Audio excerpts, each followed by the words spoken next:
Welcome back to the Sully Scoop, where three lifelong Husker bros dive in depth on all surrounding the new era of Husker football, where our cups never run dry of the Roulade under head coach Matt Rule. Made by fans for fans with J-Sul, B-Sul, and T-Sul. Okay. We're back here with our insider from out in Omaha. It's Double D, and we're glad to have him back here. Welcome back. Glad to be here, guys. Now, are you going to be saying that, once we get through August and September, are you going to still be saying you're glad to be here? It looks like for most of that period, I'll be saying that. Well, that is before we get to the gauntlet. You gotta remember here, Double D outside of J-Cell was J-Cell, Chazzy, and Double D were the closest to getting games correct last year. He predicted a schedule or a win-loss record of 7-5. So he was pretty close. He was even, I would say, close on the Big Ten championship game last year. Meaning he missed both of them. He had Illinois versus Ohio State, but Illinois, Iowa, same kind of team there. Kind of close. Neither of those teams were in it. That was as close as you, was that as close as you guys? Well, no, hold on. I believe I had Michigan in there. Yeah, G-Cell had Illinois versus Michigan, so he was as close to you in the West there. Yeah, he's going way out on a limb there. They're a wild card. Tough pick in Michigan. All right. Well, cautiously optimistic now that we've switched horses from the last dead horse we rode for too long. And we got kind of a favorable opening with 4 at home in a row. Fans here seem to be pretty excited, but freshman quarterback is not something I'm used to relying on.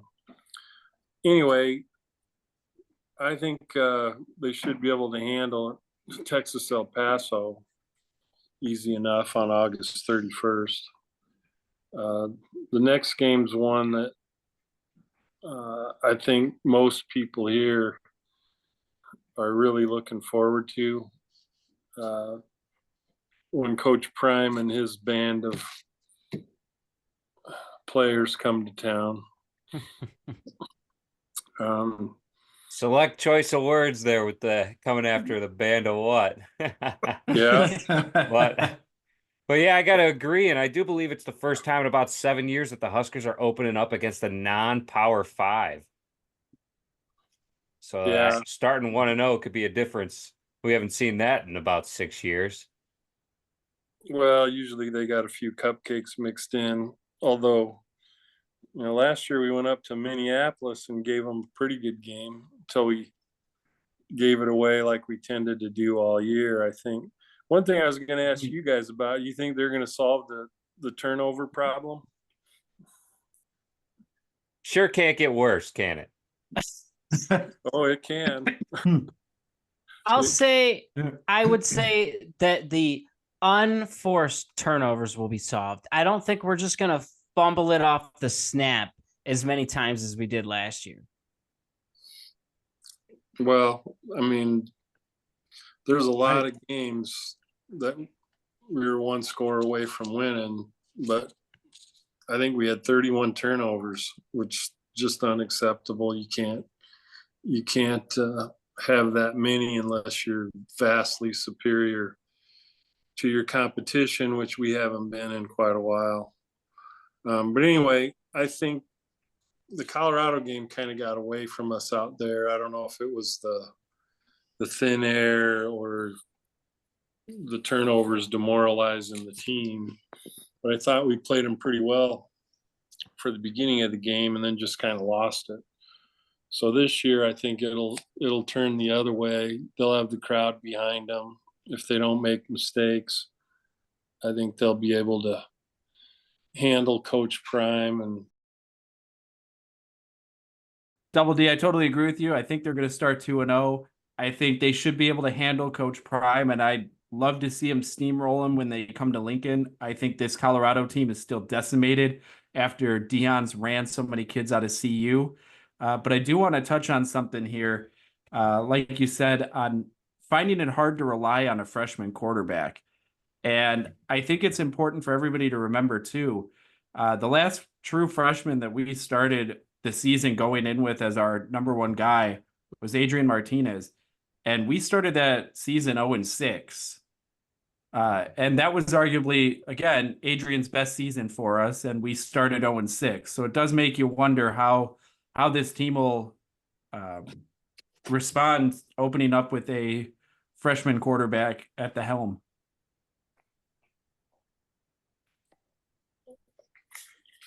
Yeah, I'm just hoping that a lot of the veteran players, help him get situated in there, because we got a ton of vets on the offense and the defense. And so you hope that they don't just put it all on Raiola. Like, give him a chance, let him, make, attack the deep ball, even if it gets intercepted occasionally. Like, the best quarterbacks do that. You got to attack the deep ball. We got the speed out there.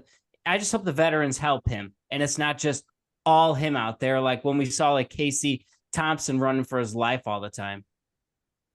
That comes down to the offensive line, I think. And I think Dominic Raiola out there's he's got a little bit more to step up to now that his nephew's going to be out there playing QB, not some guy fumbling the ball every snap. Well, and the running backs too. I mean, the running backs got to, make moves when they have the ball, make blocks, get open. If no wide receivers getting open, the wide receivers last year were horrible, I thought, for the wide receivers. So I need much improvement this year out of them, and they got new guys in there. So, well, I think last year the quarterback forced the ball into covered guys. He didn't know when to throw it away. He expected the receivers to bail him out, and most of the time that was too much to ask.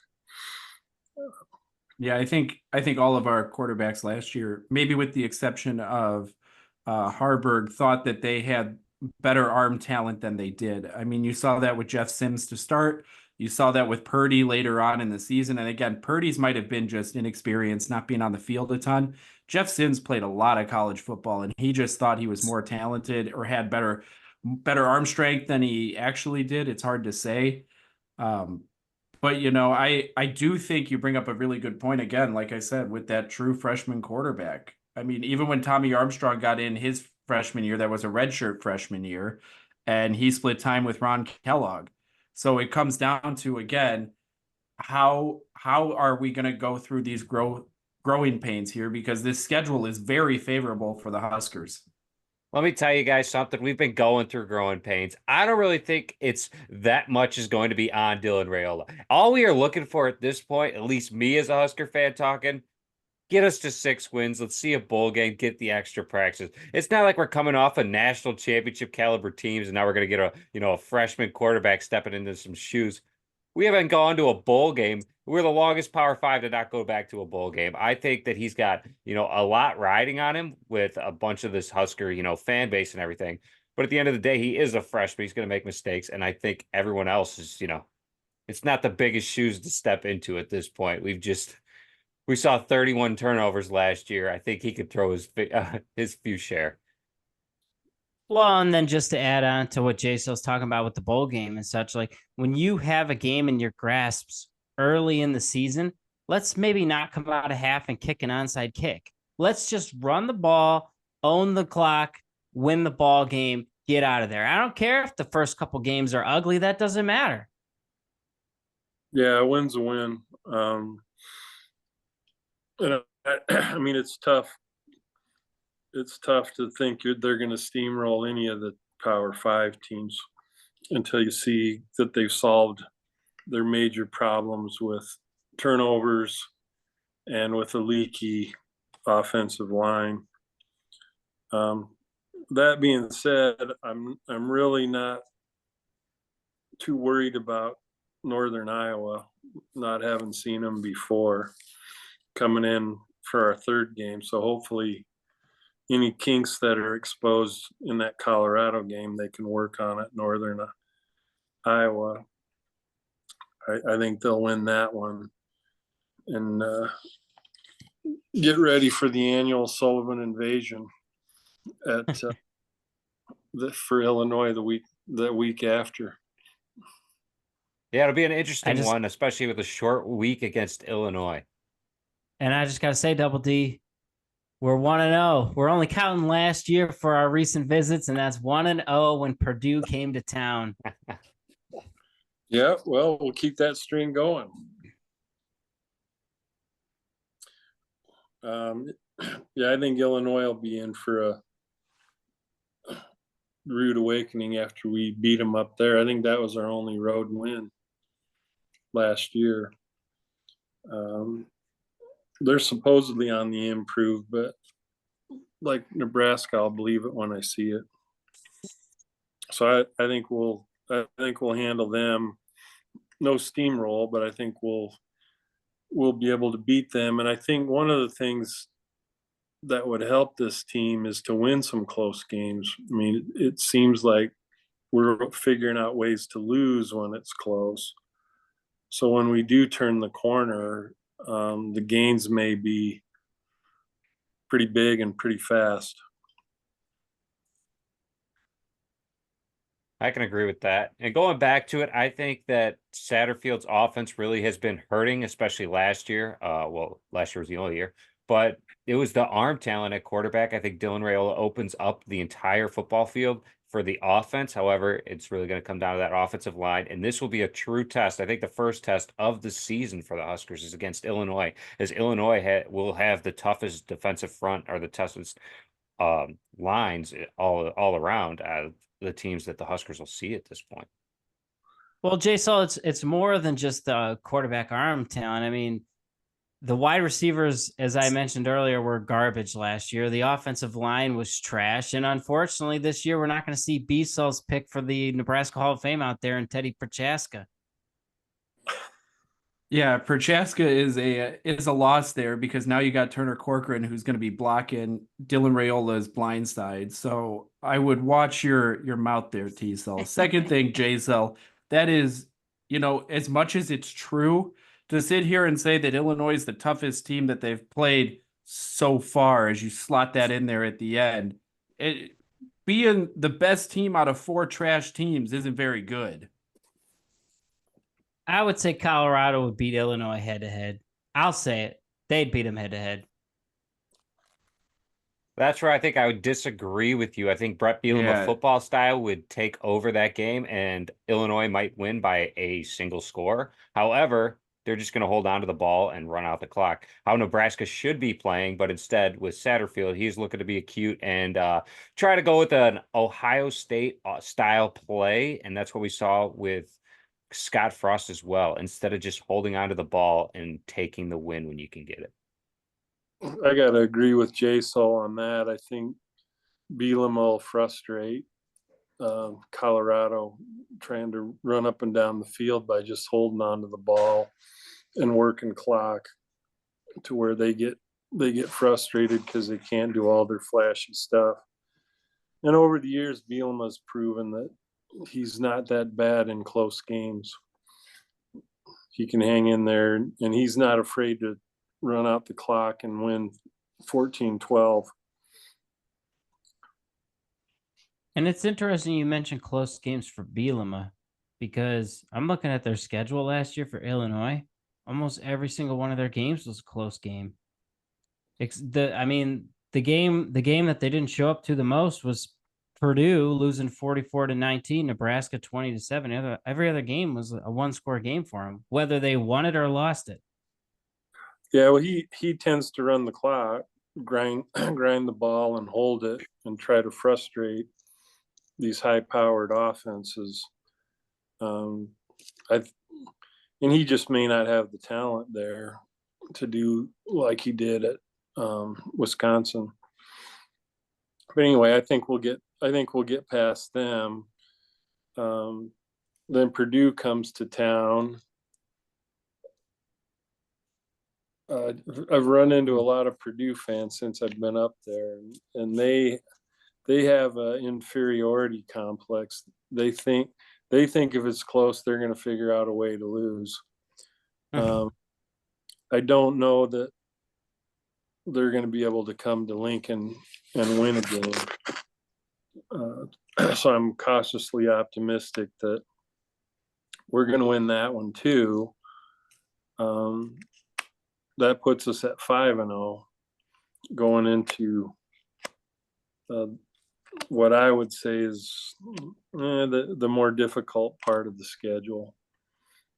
And Double D, I just got to point out that Purdue game is actually on the road. So does that change your pick there?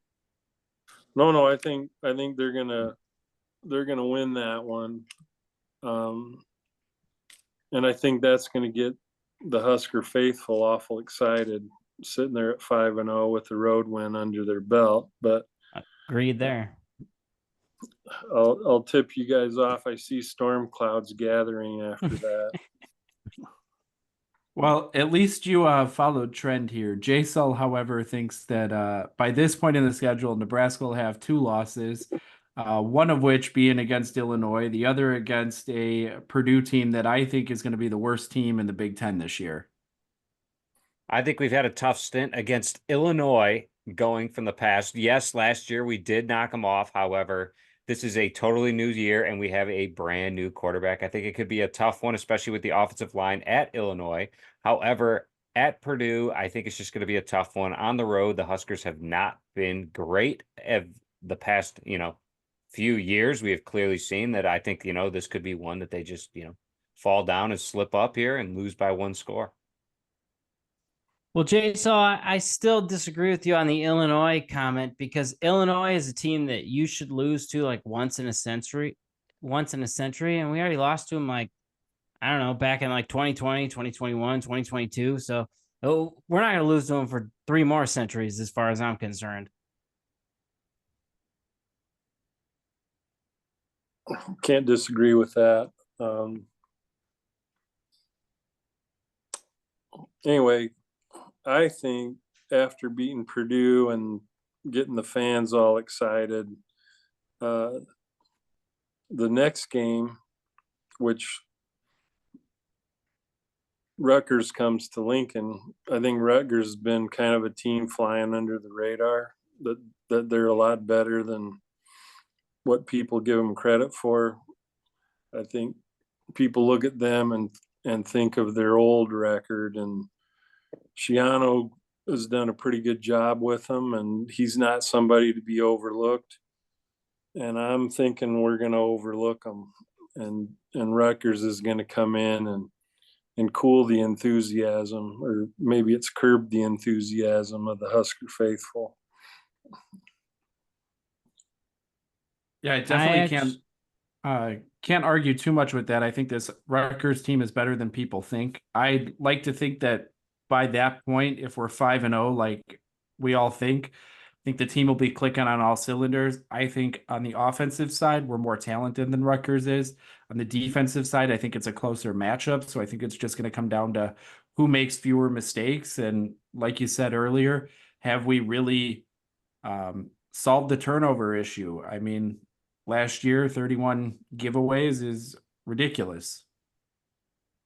Yeah, and Double D, I actually do like that pick. Not me as a person, I hate when the Huskers lose, but I like that pick to make your picks correct on the season and losing to Rutgers, because last year we played Maryland and we had never lost to Maryland ever in our history, and we found a way to lose to those chumps. And I don't believe we've ever lost to Rutgers, and coming into this season, Rutgers looks like they could be a tough test, and I just figure the Huskers will find a way to slip up at least in one game before that Ohio State game. And that Rutgers game might be the most likely, but unfortunately I went with Indiana.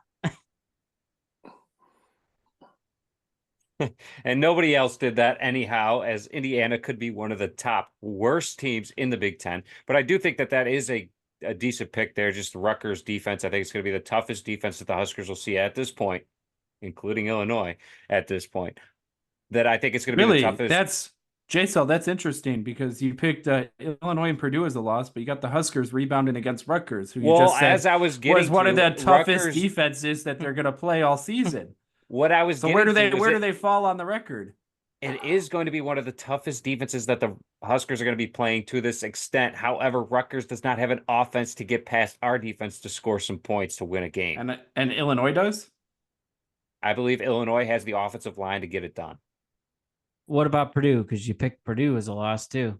Well, I believe you had what's his name over there? What's the running back's name there that T-Sol's projected 15 touchdowns by when we play him? I think it was like 32, but it's Devin Mockabee.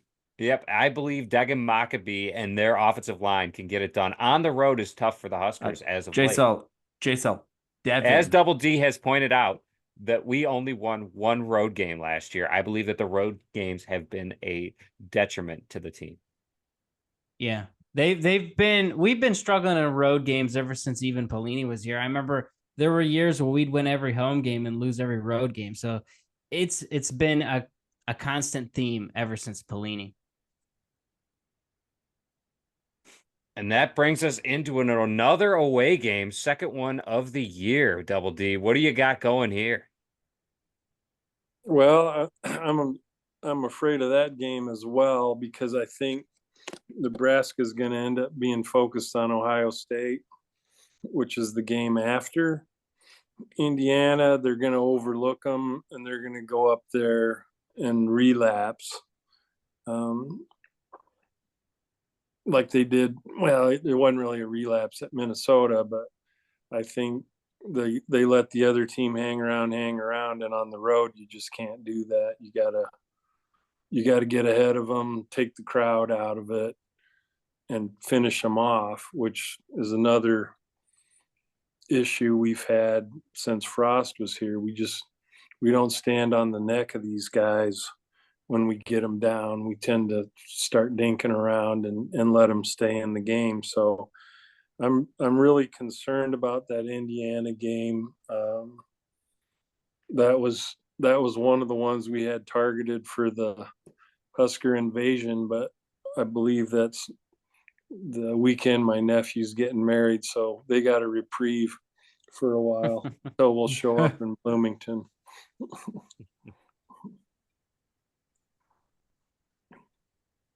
Yeah, I understand what you're saying. I struggle to think that, especially if they're coming off a loss to Rutgers, I think Rule's going to have them back focused by the time they go on the road to Indiana. And I think it's going to be that next game up. I think if they are sitting at 6-0, maybe they are looking ahead to Ohio State, thinking that they're better than maybe they are, which is what T-Cell had picked. I struggle to find that they're going to lose 2 games in a row on this schedule unless they can't put it together this early on. I think the first 7 games, if they drop 1, that's understandable, but I struggle to find 2 losses there. And I know as I say that, there's 2 people on the panel here who have 2 losses in the first 7. Well, and B-Cell, you're saying that you're struggling to see the Huskers losing 2 games on the schedule. I feel like you've said the same thing now for 3 straight seasons.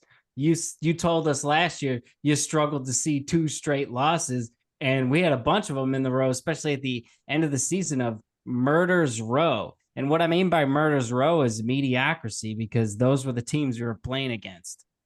Yeah, well, Bissell has projected the Huskers to be in the college football playoff the past 3 seasons. So it's kind of, you don't really want to find yourself on the same side of the field as him.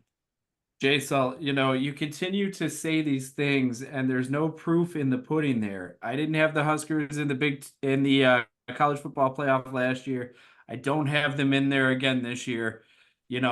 I'm all in on the Roulade here, but listen, my name's not Beach Night. I'm not rocking with them in the college football playoffs. Were you all in on the Roulade last year? Because if I recall, on our podcast, but entering into the Michigan State game on the road, you said, if Rule doesn't win this game, I want him out the door. And they lost that game. So do you stand by what you said? Yeah, Teasel, you got the wrong Sully for that one. I did not want to pull the plug on Rule last year. I was never running out of the roulade. I was 100% in. You guys at one point thought I had a problem. You continued to call and try and set up an intervention. You said you gotta figure this out. I never wanted to pull the plug on Matt Rule. I was 100% in on the roulade. That was Mr. J. Sull, who was on the fire Matt Rule train after the debacle in Minneapolis. And T. Sull, let me go back here because you joined the Matt Rule firing after the Michigan game. I believe is when you jumped in and said, we need to False. let him go. So when they played the No. team he picked as the I Big said Ten I was champs, at the station. I said I was No. at the station. I You- never got on the he said- train. Jay Sull, he said that was the worst game of football he's ever seen, and it was Which is terrible. true. It was awful. And so, It's he worse said, than those Ohio State ones. he was ready said to he was- fire his coach after watching him play a national champion. Yes. Oh, well, they knew the plays too. So maybe that changed his opinion this offseason. But then, T-Cell, you were stepping on the train, and then I believe you kind of stepped off after we beat Illinois, and you were like, hold on, what's going on here? And then it was a Northwestern, a Purdue, and you were like, okay. And then they lost to Michigan State, and you said, get rid of the guy. No, that was you. That was you, B-Sol, because you, for whatever reason, have always had a vendetta with Michigan State. I don't know what your vendetta is, but you hate losing to Michigan State for some reason. Well, yeah, Michigan State's trash. Everybody knows that they're trash. They're a little brother to Michigan who cheats. So if your big brother's cheating, the little brother's cheating. And so you should never lose to them. Well, Michigan State hasn't been good in a few years, especially since they had, their quarterbacks and Kirk Cousins and the other guys that made it to the NFL. Can't think of their names because they weren't studs, obviously. But I do want to say I am still at Jason, I'm curious. I am not what are these fully other? on. What are I these? want to know. What are these you on other the guys fire- that made it to the NFL? I want to know if you are on the Kenneth fire Walker, rule maybe? train. If you're going to be on the fire He rule said train. quarterback. Who are these quarterbacks? If they don't win Jason? 6 winnings. If they don't win 6 games this year, are you on the fire rule train there, B-Cell? I got to hear it here. You said you expect them to go 7-0 to start. If they don't make 6 by the end of the season. No, I'm not on the fire Matt Rule train. I think you have to give a coach at least 3 years to get everything ready to go. And again, And there's you gonna be are the Well, reason- B-Sol, what if he ends the season with 1 win? You are Oh, the man. reason that we kept beating that dead horse of Scott Frost. No, I was ready to pull the plug on Frost after B-Sol, After you year said, 3. let's give him a 3rd year. Let's give him a 4th year. How about a 5th year? Who wants to give him a Well, 5th year? That was I just believe the COVID year. That one doesn't count. I believe 3 years is enough, and I will tell you The refs had it out for him in that game. nope. And that 2020 year was when Scott Frost was supposed to put it all together. The Big Ten canceled the season, threw them all together, and said, hey, Nebraska, you want to play so bad? Here's Ohio State. And let me tell you, it looked a lot like the Oklahoma game that Scott Frost coached. That first drive, it was like, hey, we got this. We can hang with these guys. And that was downhill from there.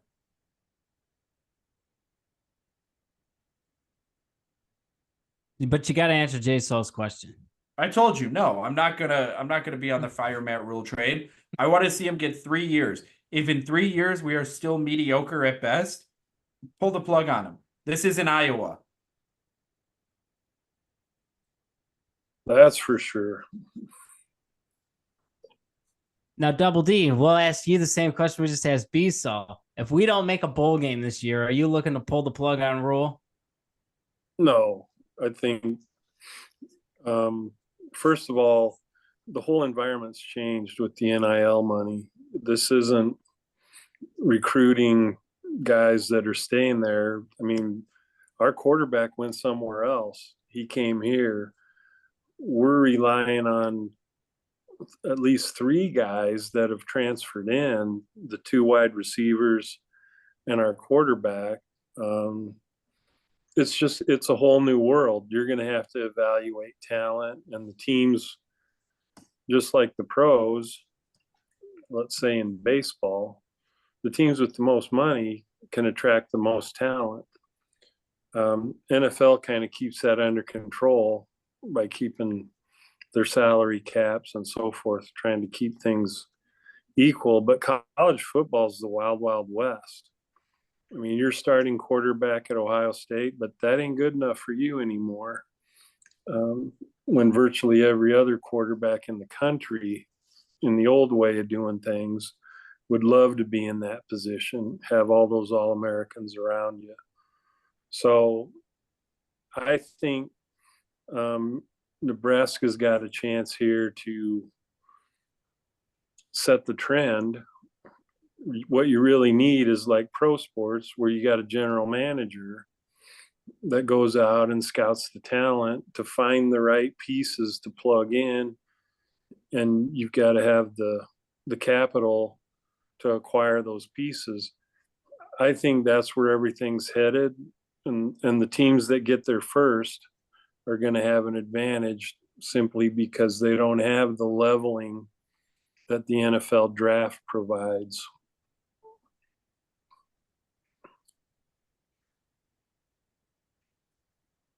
Yeah, you bring up some good points there, and the NIL money has definitely changed recruiting and all of that. And I think to Jay Sell's point, that's part of the reason you might end up seeing Dabo be, ousted in Clemson, that he hasn't bought into that. And you can't just go out and recruit these kids and say, in the next 4 years, you're going to be a national champion if you come here and play for me. Because now they're all looking to see where they can get money, where they can get some life-changing money before, in the event that they don't make the NFL. But I was just thinking about something. Speaking about making the NFL, you want to go back to the Michigan State team with Kirk Cousins, who is in the NFL. A quarterback that was named Connor Cook, finished 9th in the 2015 Heisman voting, got drafted in the 4th round by the Oakland Raiders. And where did he go there, Jason? He went to Michigan State. There's your second guy there, Biesel. As I said, there were multiple that made it to the NFL. It was multiple was a stretch there, because you just went through 10 years of drafts and found one guy. Well, I was finding a guy that played with Kirk Cousins. You didn't have to find a guy that played with him. You said Michigan State quarterbacks. They haven't had many for these years since after Kirk Cousins has left.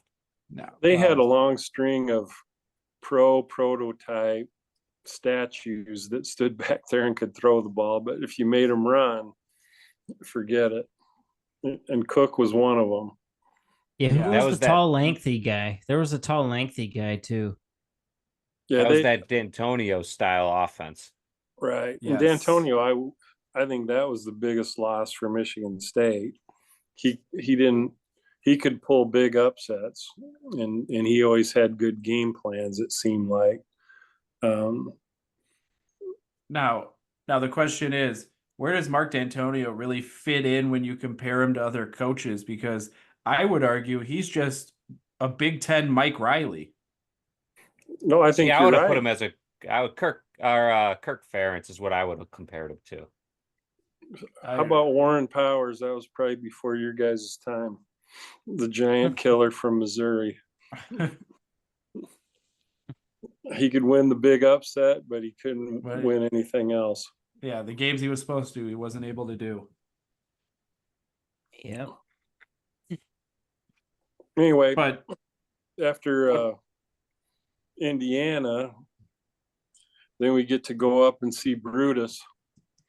But it seems like we've always played those guys well up there.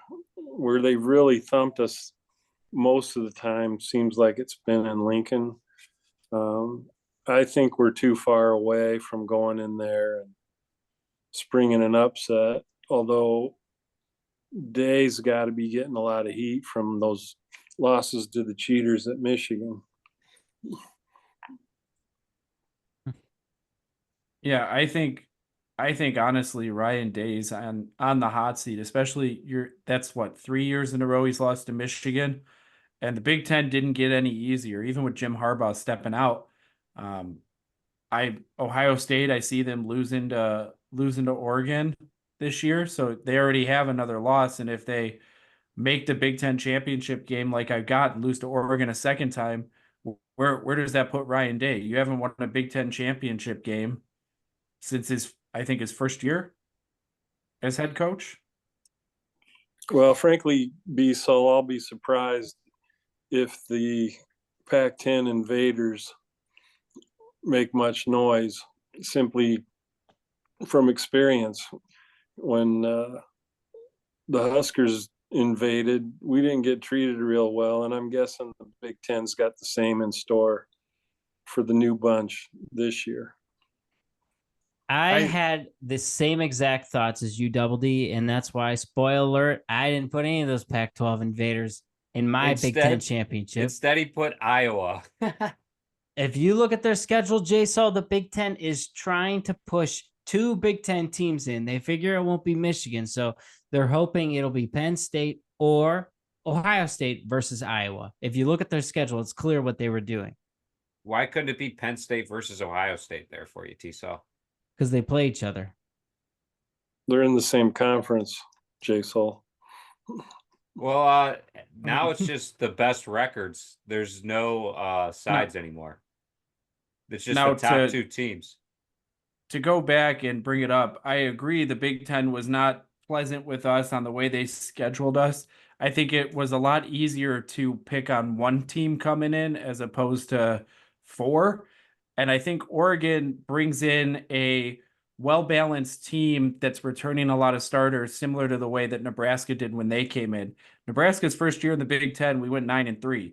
We were 5-3 in conference play, which, you know, I could see Oregon coming out. I don't think there's a lot of Big Ten teams that'll be able to slow them down. And Oregon's got 2 really talented quarterbacks there. And I think Dylan Gabriel stepping in has played a lot of football. And honestly, going to Oregon and playing under Daniel Lanning, I think he could be playing his best football this year.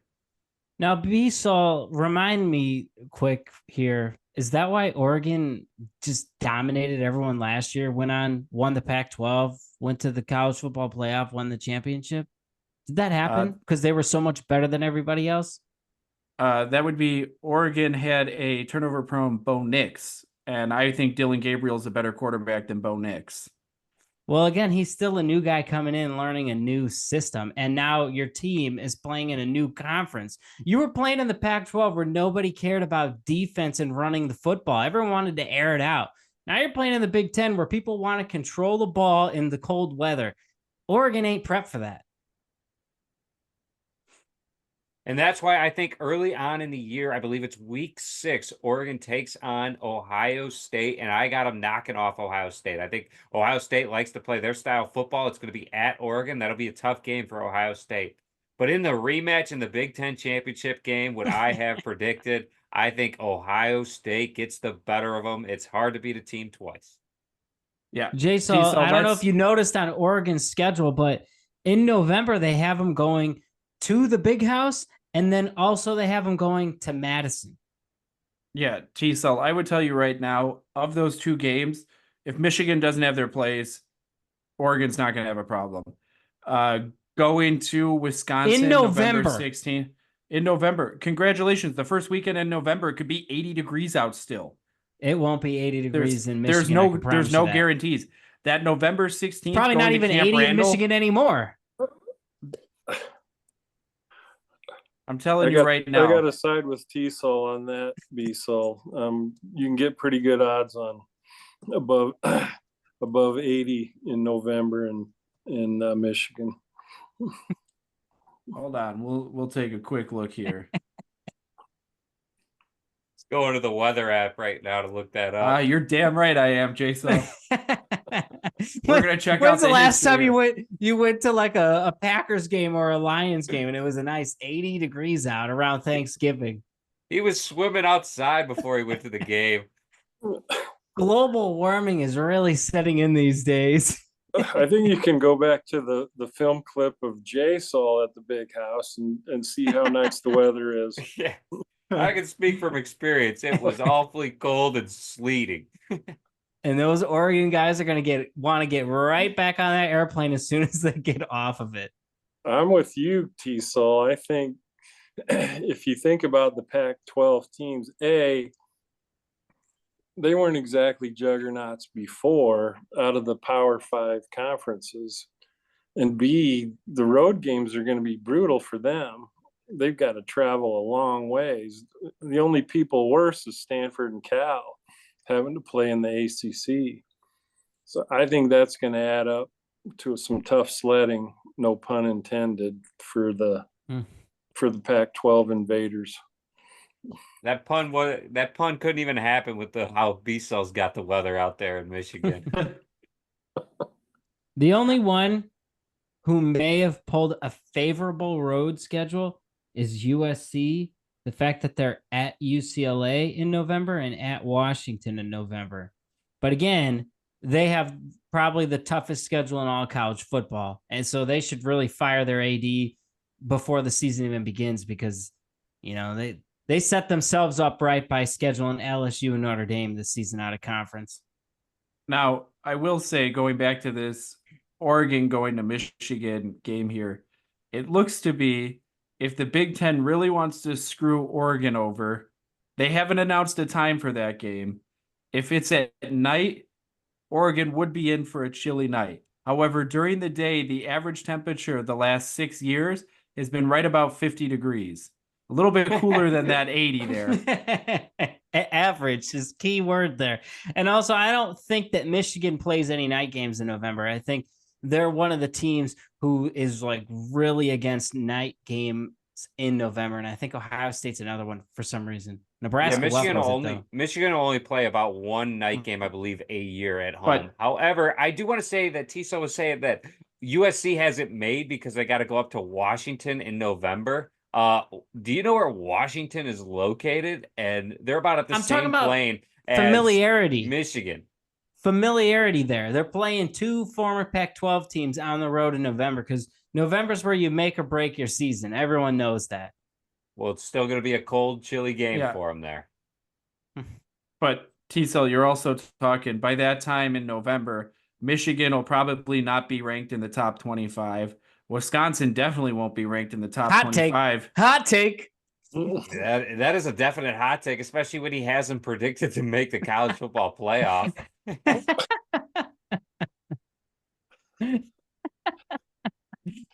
I don't have Michigan in the college football playoffs, J-Cell.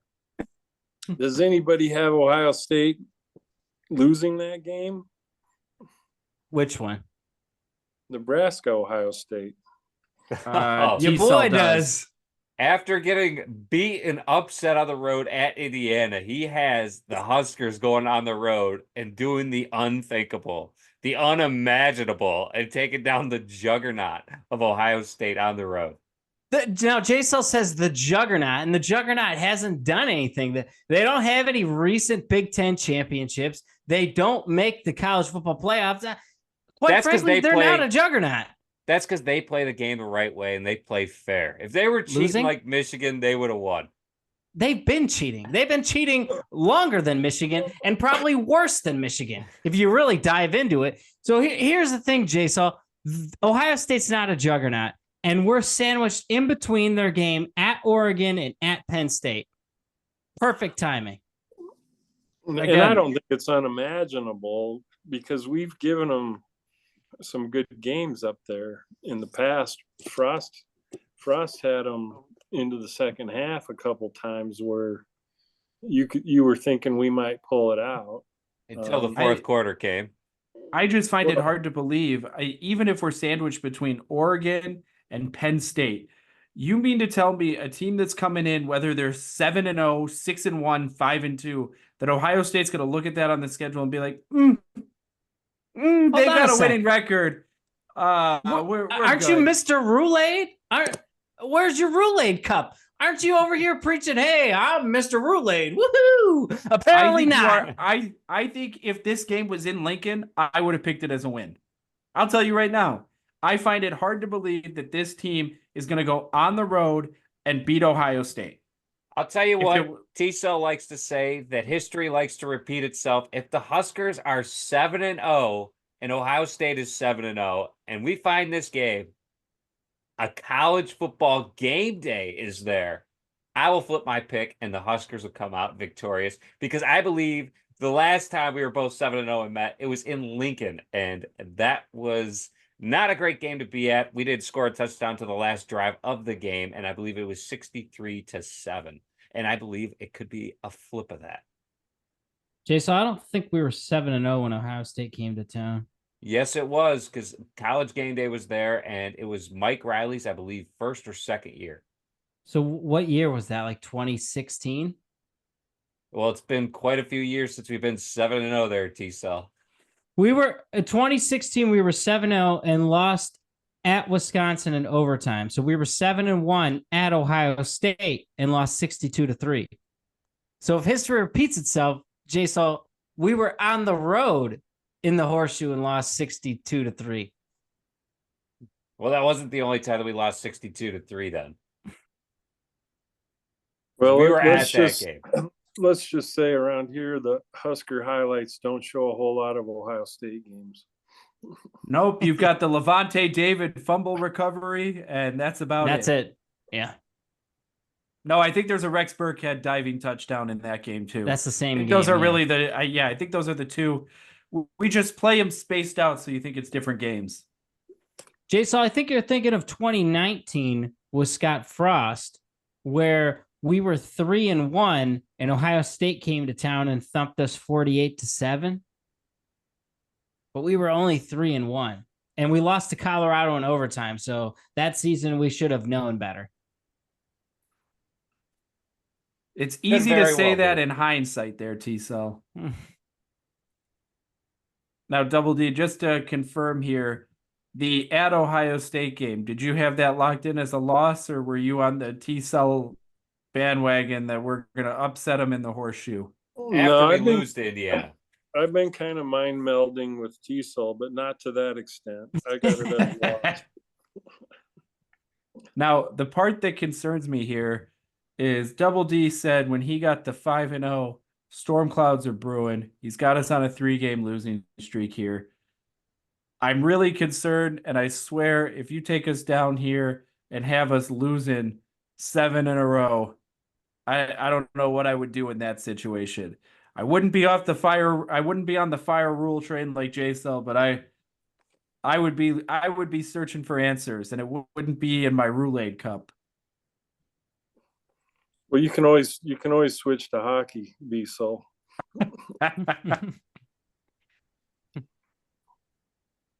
Yeah, I might have to flip the channel and catch the girls volleyball game after some of these losses you're predicting there. But how do you feel after a loss to Ohio State with UCLA coming to town?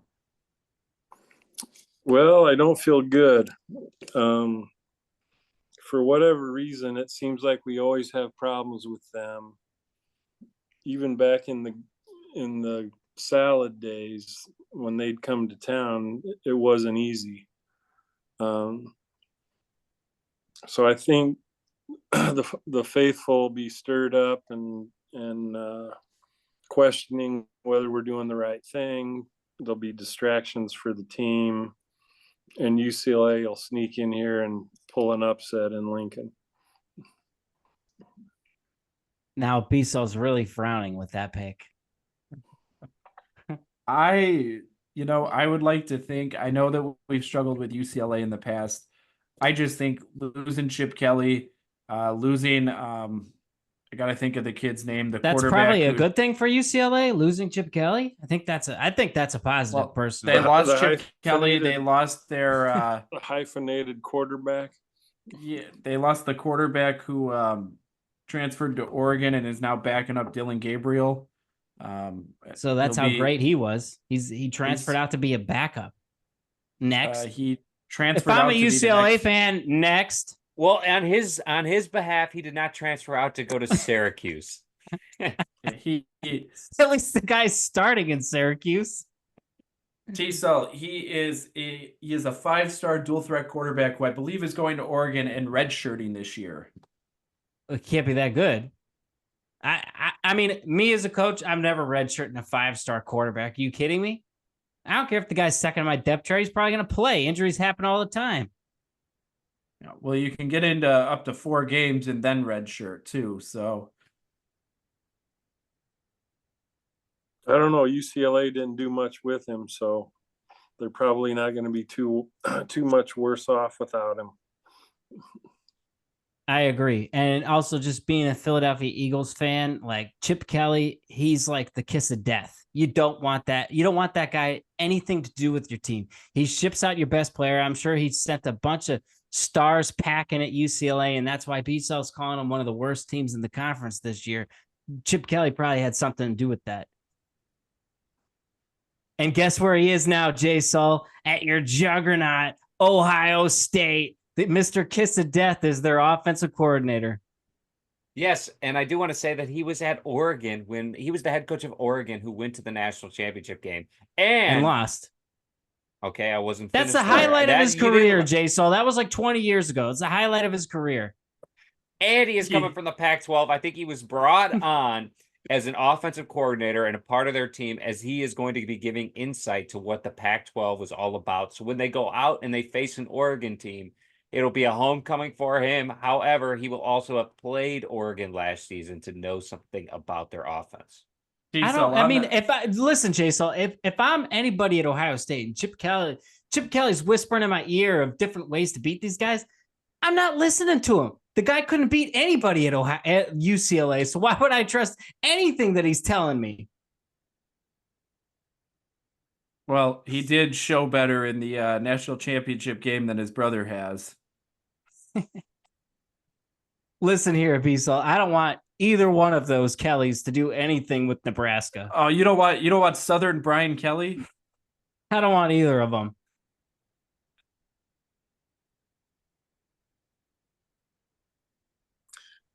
Well, anyway, now we're 5-4, and the Huskers faithful are getting restless. Thinking we've seen this show before, and we got to go out to Southern Cal and play out there. Another game. I'm not a big believer in Southern Cal, but I believe they've got the capital, and they've got the campus to attract big time talent. They always have had. They haven't always had the coach that they need to utilize that talent. And our propensity on the road makes me think we're going to drop that one as well. And now you are really starting to worry Beasel over here with your predictions, as we are coming down to 2 games, and these 2 teams we have played every year now since being in the Big Ten, and I believe we have a losing record against both of them. Now, is there any chance, Double D? I know you said you're not willing to pull the plug on Rule. You're in the same boat as me. If they get steamrolled by USC, does Nebraska pull a USC and leave the coach at the airport and tell him to find his own way home? No, that's not the way Nebraska operates. I mean, they buy him a bus ticket. You saw how much rope they gave the last guy they fired, and losing to USC ain't the same as losing to Georgia Southern at home. I tend to agree with Double D there. I think even if they decide Rule's not your guy, they're going to let him finish out the year. It's not going to be the way that Frost was, because they gave Frost that extra year that they didn't want to give him. And Rule, it's only his second year, so like to fire him mid-season would be pretty ridiculous year 2. I mean, at that point, then good luck with your next coach, because who would want that job? I think it's the same thing. Each of these guys has been in a situation, the last couple, where you come in, an AD brings you on, that AD is gone within a year or 2 of you starting your tenure here, and then you have a new AD. And most of the time, these athletic directors want to bring in their own guy. I really hope Troy Dannon doesn't pull the plug after year 2, because I'd like to see, like Double D said, the culture has changed. You can see that with this team. You can see everybody buying in. I mean, look at these recruits we're getting these days. That I would like to see Matt Rule at least get a 3rd year, even if year 2 isn't a success. But I really hope Troy Dannon doesn't pull the plug, because you saw it with Trev, and I'm not arguing getting rid of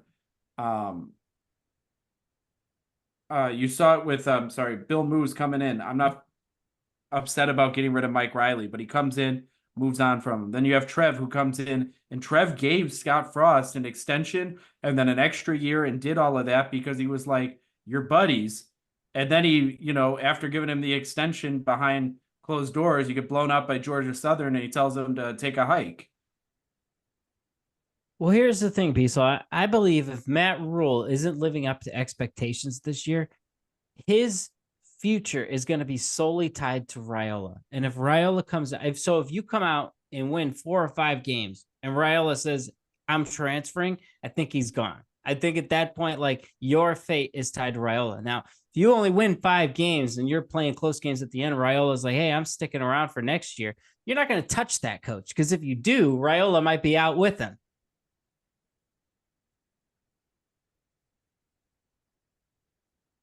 But the simplest thing you can do is win football games. And then, give them a choice. If you come out and win 8 games, nobody's going to fire you.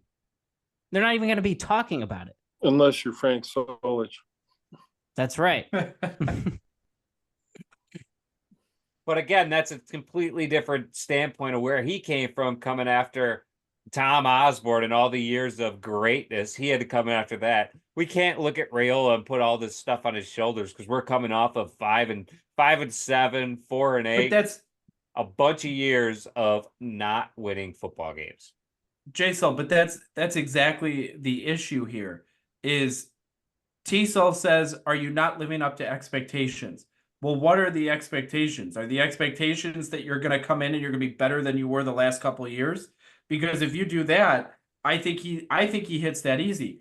Or do you come in, everybody's deemed Dylan Raiola as the savior, everybody is expecting, 9 wins again, that if you fall short of 9 wins, did you fall short of expectations because the fan base thinks that you're better than you are? Well, I think expectations are the same as our expectations here. We just want to see a bowl game and see progress.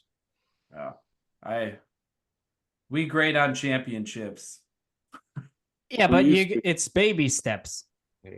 Absolutely. So how are you grading on championships? And you're coming out here and you're saying that Matt Rule doesn't make a bowl game this year and you're still not ready to fire? You're out here saying you're only grading on championships, and he can't make a bowl game. I don't think you can pull the plug on a coach without giving him 3 years to implement fully. So are you even giving him a grade? If you're only going to grade people on championships and you're not willing to fire him if he can't make bowl game after his 2nd year. Well, here's the thing. Like, making a bowl game in the Big Ten should be a pretty easy thing, especially with our schedule. We should be able to make a bowl game every year. That Northwestern coach comes from a Division II school, Winona State, and comes in and prepares a 1-win Northwestern team from the previous year, and he has a month before the season to get him ready. And he makes a bowl game. Northwestern's known for intelligence, So is Nebraska. You know what the N stands for. The N isn't for knowledge? It is for knowledge. J-Sol, I will tell you that while he did play at Winona State, David Braun did come from a winning program in North Dakota State. What does that have to do with anything?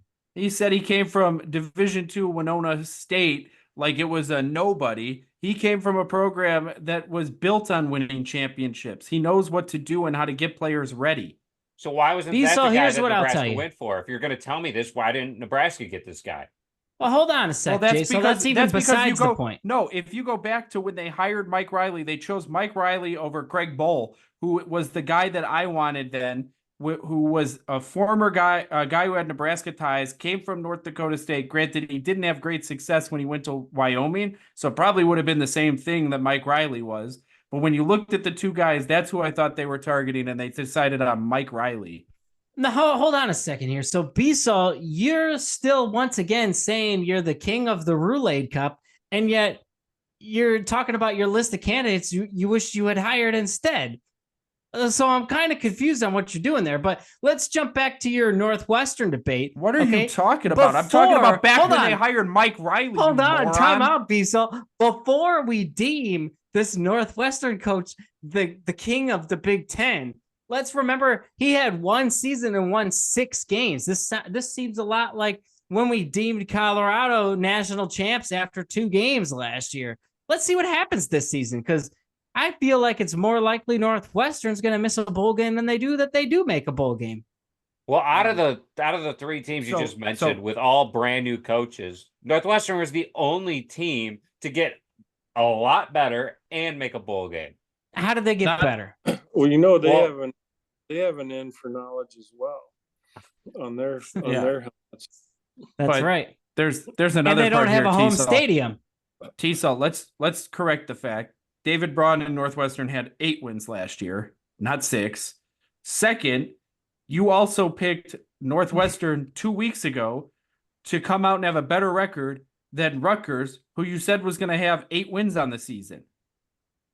So to tell me now that you think Northwestern's going to miss a bowl game, I find that extremely interesting. And I'm thinking you don't have any knowledge. Well, Bisa, look here. I'll gladly go against what I said a couple of weeks ago just to make you look bad today. And just remember that. And I don't doubt that in the slightest. But unfortunately, the Huskers 5-5 at this point in. Hold on, before we even get there, let's just take a shot at J-Cell too, because he was sitting over there saying Rutgers is a clearly better team than Northwestern, but he has the Huskers beating Rutgers and losing to Purdue. What does that have to do with Northwestern? Let me tell you something, J-Cell. If you beat Rutgers, you're gonna beat Purdue.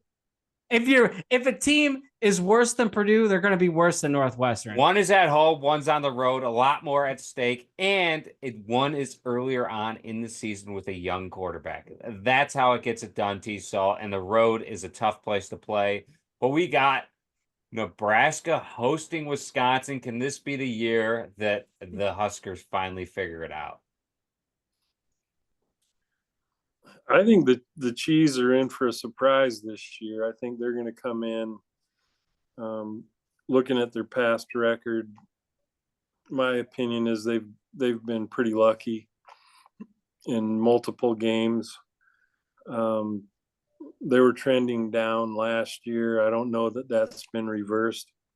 And I think after 5 in a row, the Huskers are going to put forth a great effort and send the Cheese home with a loss.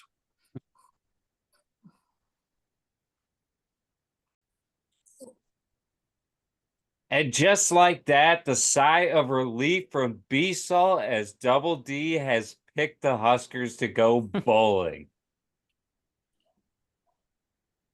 J-Sol, I have a strong feeling here as we get to his last pick of the season. I think Double D's just trying to repeat his 7-5 predictions from last year. I don't think he's happy with a 6-6 record like you seem to think the Huskers are only good for. Well, I certainly don't think the Huskers are good for a 10-2 season like you are, B-Sol. They haven't gone bowling again in 6 years. Now, J-Sol, I don't have 10-2. I don't have us at 10 wins right now. I've got us at 9-3 through the regular season. Same as T-Cell, same as Chazzy. B-Schneid and Big Dog both have more wins than 9.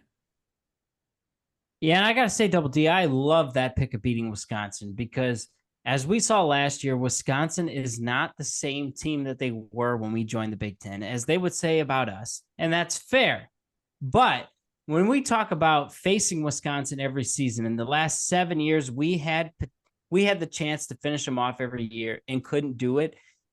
If we come out and have that close game with Wisconsin again and actually stomp out the Flames and beat the Cheese, as you said, that will be the glimmer of hope that the fans need and see to hear. It's like if we would have beat Texas. It's like got a completely different thing. Like the team that we never beat, like, oh, now we're going to be a team to mess with. And that's if we beat Wisconsin. It's like, watch out next season in 2025. Oh, hold on. Now I'm really curious here. Just follow along on this storyline here.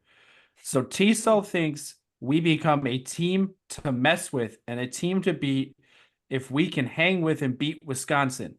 a team that he has picked to miss a bowl game this year. So you say if we stopped them before, Piso. If we come in and we kick the crap out of a cellar dweller Wisconsin team this year, you think that means everybody else? Are you taping it? Everybody's going to say I'll be watching that all off season. I don't understand how that means everybody's going to look at us and be like, hey, man, they beat the crap out of a 4-win Wisconsin team. You better watch out for them next year. T-Cell, you got us beating Ohio State at the Horseshoe. Wouldn't that be, hey, man, watch out for them? You gotta be careful. You gotta make sure you're ready to mess with these guys. They mean business. A 4-win Wisconsin team, and you think that's gonna be like, oh, pump the brakes. Oh shit, these guys are scary now. Well, B-Salt, if they beat Ohio State in the Horseshoe, and then at the end of the season, collapse in the fourth quarter and lose to Wisconsin, aren't you just going to be saying same old, same old? Or if they they look like they might collapse and then boom, they stop them out. You're like, oh crap, they didn't even blow it against Wisconsin. T-Cell, I don't know that I'd be saying same old, same old. We haven't beaten Ohio State since 2012.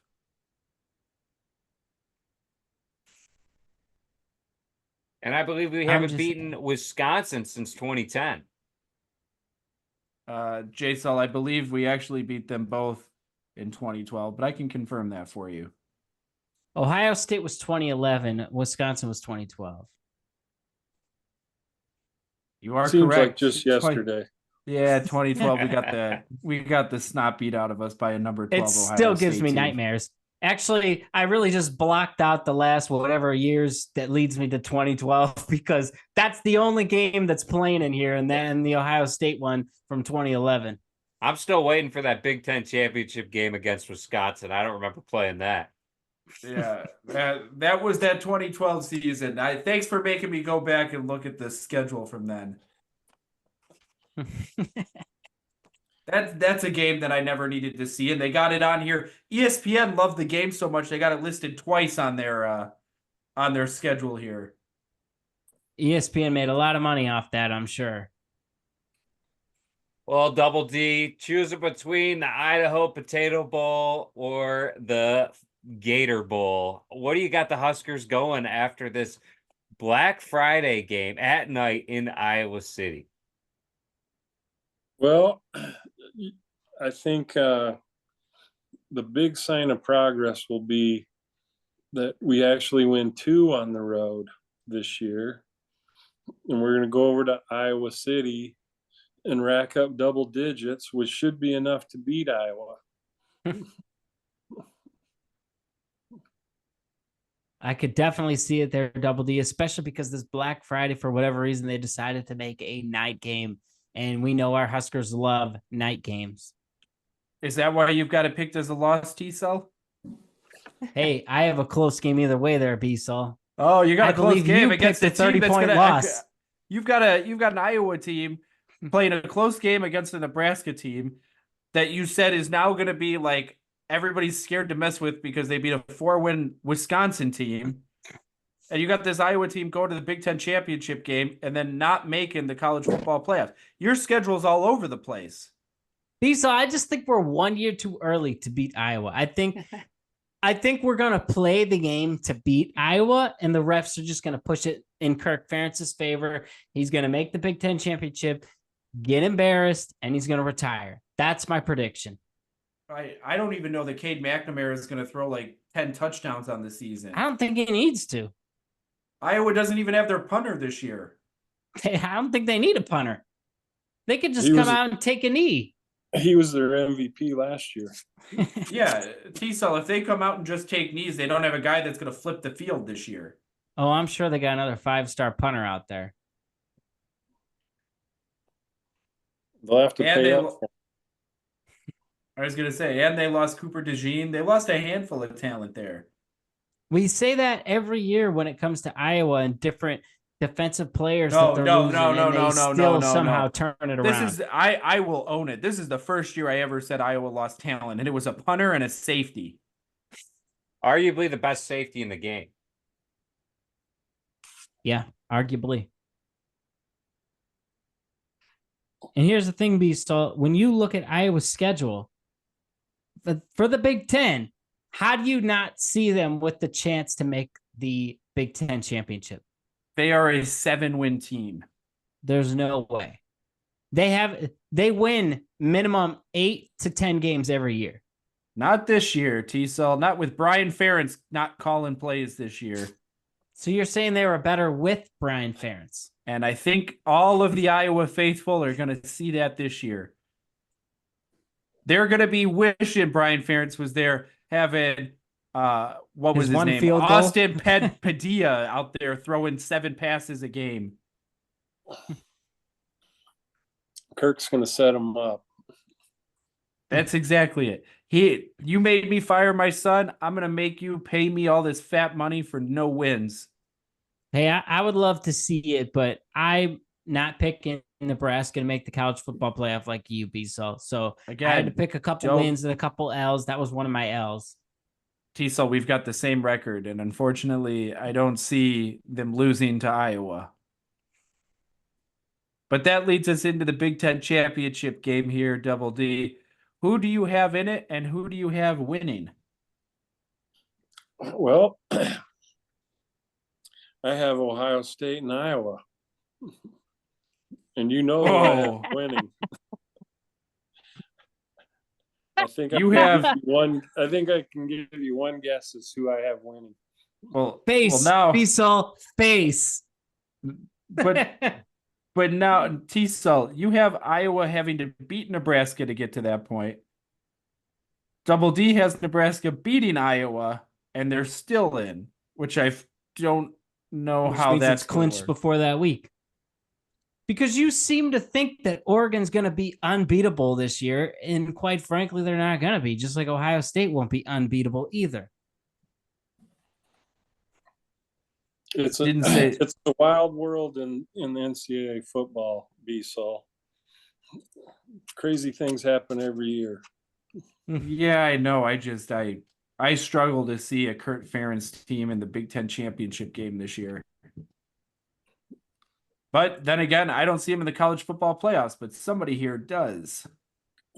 You darn right I do. And if you open up their schedule, you would think Iowa's going to be in too. And it's because the Big Ten is going to get 4 teams in regardless, and Michigan is not going to be one of them this year. So unfortunately, Michigan's out because they don't steal signs, and we put in the mediocre Iowa team from the Big Ten. Arguably the best defense in college football. If you can go out there and not score an offensive touchdown and still win 8 games. Okay, last year. Yeah, but also that's a product of their environment, I would say. Just being in the Big Ten West where, every offense couldn't score. It wasn't just Iowa, it was everyone. Last year in the Big Ten West, there is no Big Ten West this year. That's what I'm trying to say, B-Sol. You're claiming Iowa the best defense in football with J-Sol. No, I haven't said they were the. But I haven't claimed that at all. I said they're going to win 7 games in the Big Ten championship game. Not because they have the best defense in football, because they got an easy record. Let's go back to last year in Lincoln. How many of you guys thought Nebraska was going to lose that game with 2 minutes to go? J-Cell had it picked as a loss before the season. Yeah, but he's saying mid-game with 2 minutes to go because there's no reason at all we lost. At the end, by that point in the season, every time we were in a 1-score game with 2 minutes left, I thought we were done. Well, that's coming from Mr. Roulade, ladies and gentlemen. Until I saw the clock hit 0, I couldn't breathe. Well, unfortunately, I was ill that game and spent the day in the tailgate parking lot listening to it, which Probably I guess was a blessing in disguise. I didn't get to see it at the end. Yeah. It was anyway, like the glimmer of hope interception, and then we give it right back to him the next play. Yep. We just can't win. They don't know how to win. I think if they eliminate the turnovers, they're going to figure out how to win the close games. Rules track record indicates that, but we'll see with the freshman quarterback. Somebody paid Sims some ridiculous NIL number last year, and I'm guessing nobody will volunteer to say it was them. That poor guy. He lost as much money as the people who paid DeColdis Crawford to rep their AC units. Yeah. Well, more importantly, I think it is who do you think on the Huskers offensive defense is going to get the Huskers, first of all, bowl eligible, but second of all, to the tax slayer at 7-5? This ought to really get you guys going. I'm going to go with 1-star tie for the defensive MVP. One of T-Cell's old favorites. And the big surprise for the offensive MVP is going to be our old buddy, Heinrich Harburg. Whoa. I see a two-prong approach for Heinrich,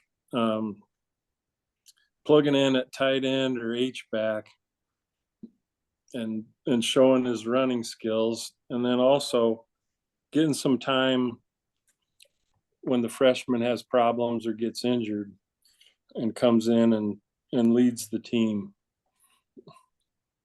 I think that's an interesting take. I've actually wondered if Matt Rule's going to take a page out of J-Cell's love interest, Urban Meyer, and try to use Harburg the way that Urban did Tim Tebow's freshman year and bring him in for those goal line situations to run that option play with the opportunity to pass. I hope not. That's all I'm going to say. I saw that one coming from a mile away. We saw him. All right.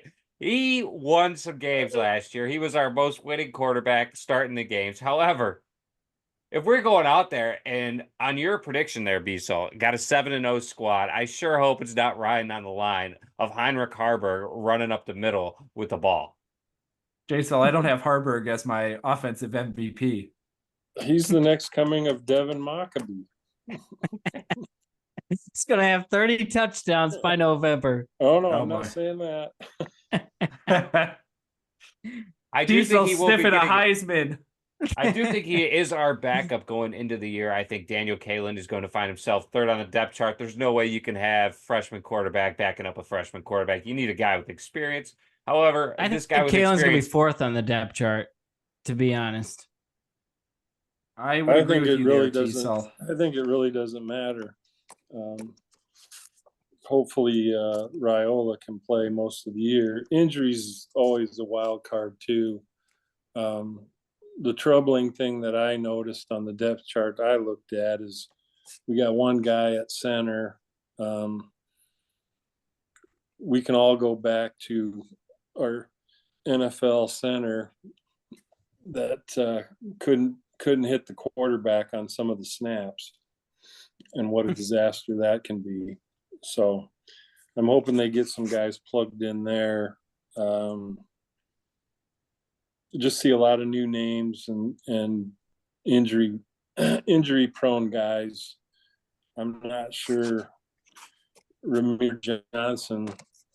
I looked at him, and if he's bulked up and can stay healthy, he could do some things. I'm worried about Irvin getting injured. Concerned about freshman quarterback. So I look to a guy like Harburg that can contribute in a lot of different ways. So do you think, so obviously you have Heinrich coming in and being that guy who kind of is the stable voice there. I actually like the addition of Jalen Gramstad that they brought in, the NAIA Player of the Year last year. I think he is a great addition to that quarterback room. I think he's fighting with Harburg to be that second quarterback. And I actually wonder if he won't get some opportunities if Dylan struggles out of the gate. I think he might. But I'm with you on the Tim Tebow thing. I think they're going to find a way to make use of Harburg. The games that I saw, he busted some long runs. out of that quarterback position. And I think if you can get him the ball, Nebraska's secret weapon oftentimes has been tight end, getting a good tight end, getting him the ball. We haven't had a Travis Kelce type guy, but we've had some decent ones over the years, and with a guy that can throw, we may end up going back to that. That's a good point there, and I think it's a good take. Just touching a little bit more, because I'm sure not a lot of people know about Jalen Gramstead. In 2022, he was not NAIA Player of the Year, but he was responsible for 23 rushing touchdowns, 25 passing touchdowns, 4 interceptions. The year he won NAIA Player of the Year, 8 rushing touchdowns, 35 passing touchdowns, 9 interceptions, threw for almost 3,700 yards. So I think he's a talented kid, and I think he will be the person to spell Raiola in the passing game if he struggles. But I do like the Harburg opportunity to come in and kind of be that goal line back, that short yardage guy, and, you know, kind of open up the playbook, especially with some of these quick backs that we have, like Ramir Johnson, Emmett Johnson, hell, even, you know, Dante Dowell. Well, Beasel, my favorite thing that you just said about that quarterback is the fact that it seems like he was very particular with where he was giving up the football, because he didn't have very many interceptions. And that's a different story than when they were going for Jeff Sims. They said this guy had all the tools, he just turns it over a lot. Completely different of what they were looking at. He had all the tools except the mental capacity to make the right decision. That's right. So hopefully that Harburg's turnover proneness is gone with Jeff Sims out the door, and he you know, takes in what Raiola is learning from Patrick Mahomes secondhand. Well, we have to get to the next level, we have to solve the turnover problem. We can't have 31 turnovers a season and expect to see much progress. So that'll be a big deal. I think they've got the defensive line issue solved. I'm not sold that the offensive line issues are solved yet. So I want to see those 2 things, particularly the Colorado game. I think the other ones we can probably get by without playing a solid game, UTEP and UNI. But I don't want to be sitting at 12 turnovers after 4 games and thinking we're going to do anything more than we've done in the past years. And I'm also not sold on our linebacker play. I want to see much improved linebackers, because we saw our defensive line, that's solid. Our DBs were improved last year. I want to see something from the linebackers. Diesel, I think our front 7 matches up very well with the rest of the Big Ten. Yeah, but if you take out Nash, Hutmacher, and Ty Robinson, and you spell them for a play, or they both get banged up, are you really relying on your linebackers at this point? Or are you thinking, uh-oh?